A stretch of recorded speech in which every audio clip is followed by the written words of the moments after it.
Hello everyone, my name is Vaibhav Sharma, intern at Lexis and Company. Our today's topic is income from other sources. So the income tax department breaks down the income into five categories, which is also known as the five heads of income for the for the purpose of income tax reporting.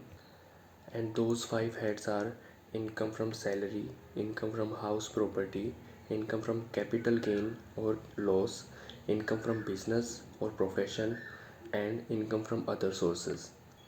So, moving towards the definition of income from other sources, the income from other sources is any income which is not chargeable to tax under any other heads of the income and which is not to be excluded from the total income shall be chargeable to tax as a residuary income under the head is known as income from other sources.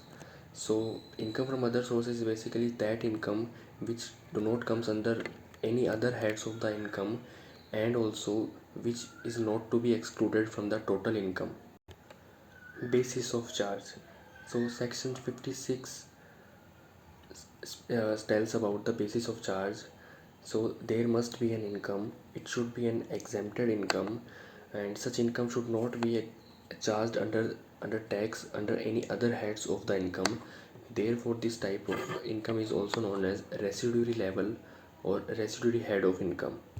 So the various types of income taxable under section 56 subsection 2 under this head can be classified as income from lottery, gambling, betting, horse race, crossword, puzzle, any other casual income, interest other than interest on securities,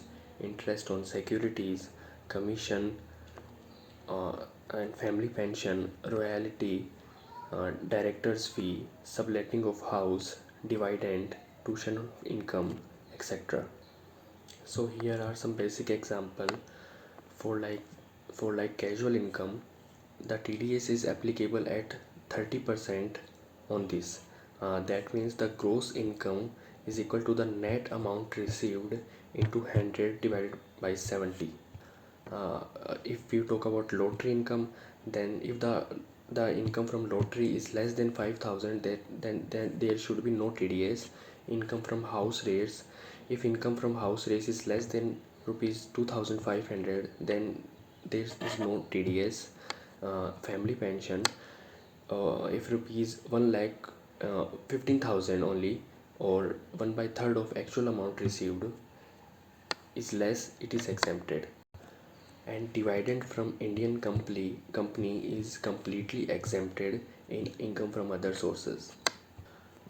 So apart from this income, we also have some other kind of income which comes in the category of income from other sources, because are normally chargeable to tax, because they are normally chargeable to tax under this head and do not falls in the category of other four heads of the income.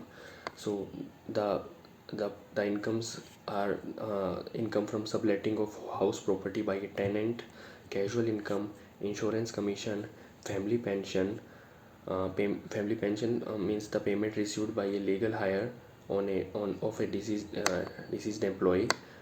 Interest on bank deposits, deposit with companies, interest on loans, income from disclosed surface, remuneration received by member of parliament, interest on securities of foreign government, examiner fee received by a teacher from an institute other than the employer, total interest till date of on employees contribution to an unrecognized provident fund at the time when the payment of lump sum amount from the unorganized provident fund is due, rent from a vacant piece or plot of land, agricultural income from agricultural land situated outside India, interest received on delayed refund of income tax, income from granting mining rights, income from markets, fisheries, rights of ferry or moorings, income from grant of grazing rights, interest paid by government on excess payment of advance tax,